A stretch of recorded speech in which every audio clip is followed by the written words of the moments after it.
Hi friends, kurma തയ്യാറാക്കാം. അതിന് വേണ്ടിയിട്ട് 1 സ്പൂൺ വലിയ ജീരകം, കറുകപ്പട്ട, ഗ്രാമ്പു ഇതെല്ലാം കൂടി എടുത്തിട്ട് കുറച്ച് അണ്ടിപ്പരിപ്പും 3 സവാള, 1 തക്കാളി, 7-8 പച്ചമുളക്, ഒരു ചെറിയ കഷ്ണം ഇഞ്ചി, 7 അല്ലി വെളുത്തുള്ളി.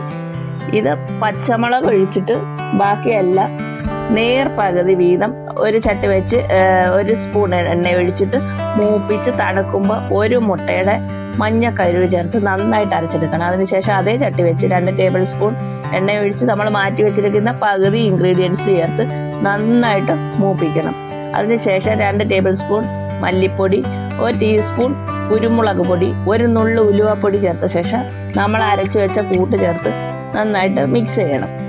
ഇനി 1/4 ടീസ്പൂൺ നാരങ്ങ നീര് ചേർത്ത് കൊടുക്കുക. 1 മുറി തേങ്ങയുടെ 2ാം പാല് ചേർത്ത് ഒന്ന് തിളച്ച് കുറുകി വരുമ്പോൾ 1ാം പാല് ചേർത്ത് കൊടുക്കുക. അതിനുശേഷം വരഞ്ഞ മുട്ട ചേർത്ത് ലേശം കുരുമുളക് പൊടിയും കറിവേപ്പിലയും വിതറുക. 1ാം തരം മുട്ട കുറുമ റെഡി.